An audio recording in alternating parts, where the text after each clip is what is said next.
دوستو، آپ نے ہزاروں میل پر مشتمل سلطنتوں کے بارے میں یقیناً سن رکھا ہوگا جن پر تاریخ کی مقبول ترین شخصیات نے حکومت کی اور باقی دنیا پر اپنا روب قائم کیا، لیکن کیا آپ دنیا کی سب سے چھوٹی سلطنت اور اس سے متعلق کئی دلچسپ حقائق سے بھی واقف ہے؟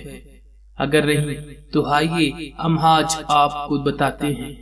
دنیا کی سب سے چھوٹی سلطنت اٹلی کے صوبے سارڈینیا کے پاس بیری روم میں واقع ایک جزیرہ ٹولرا پر قائم ہے۔ یہ ایک انتہائی چھوٹا جزیرہ ہے جو کہ صرف 5 مربع کلومیٹر تک پھیلا ہوا ہے اور اس سلطنت میں صرف 11 لوگ شامل ہیں۔ دلچسپ بات یہ ہے کہ اس سلطنت کا بادشاہ نہ صرف ایک ایسے ریسٹورینٹ میں اپنی خدمات سر انجام دیتا ہے جس کا مالک وہ خود ہے، بلکہ اپنی کشتیاں بھی خود ہی چلاتا ہے۔ دنیا کی اس سب سے چھوٹی سلطنت کے بادشاہ ایتھنیوں کا طرز زندگی بھی عام انسانوں جیسا ہی ہے۔ اس نے کبھی شاہی لباس سے تن نہیں کیا اور تمام عمر صرف نکر اور سینڈل پہنے گزار دی۔ بادشاہ کے مطابق اپنی سلطنت میں انہیں صرف مفت کھانا کھانے کی سہولت ہی میسر ہے اور وہ کھانا بھی انہیں اپنے ریسٹورینٹ سے فراہم کیا جاتا ہے۔ کنگڈم آف ٹولرا سلطنت اٹلی کے وجود میں آنے سے بھی پہلے قائم کی گئی تھی اور یہ اب اپنی 180 سالگرہ منا رہی ہے۔ اس سلطنت کی تاریخ بھی انتہائی دلچسپ ہے جس کے بارے میں خود بادشاہ ایتھنیوں بتاتے ہیں۔ ایتھنیوں کے مطابق 1807 میں ان کے پردادا گسیپ برتلونی نے 2 شادیاں کی، تاہم وہ اس وقت جہاں رہائش پذیر تھے وہاں کے قانون کے مطابق 2 شادیاں کرنا جرم تھا۔ اسی وجہ سے وہ وہاں سے فرار ہو کر اس جزیرے پر آ بسے۔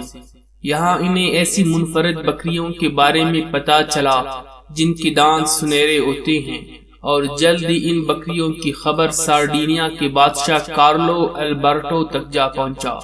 کارلو ان بکریوں کی شکار کے لیے اس جزیرے پر آ پہنچا اور موجودہ بادشاہ کے پردادا گسیپ برتلونی نے اس بادشاہ کو پورے جزیرے کی سیر کروائی بلکہ شکار میں مدد بھی فراہم کی، جس کے بعد البرٹو نے واپس جا کر اس جزیرے کے علیحدہ سلطنت ہونے کا اعلان کر دیا اور اس اعلان کے ساتھ ہی گسیپ برتلونی یہاں کے بادشاہ بن گئے۔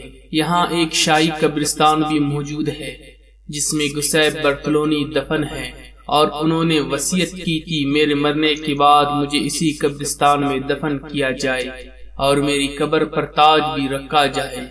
دلچسپ بات یہ ہے کہ انہوں نے اپنی بادشاہت کے دوران کبھی بھی تاج نہیں پہنا تھا، اگرچہ 1962 میں یہاں نیٹو کا فوجی اڈہ بھی قائم کیا گیا، لیکن اس سلطنت کو دنیا کا کوئی بھی ملک باضابطہ طور پر تسلیم نہیں کرتا۔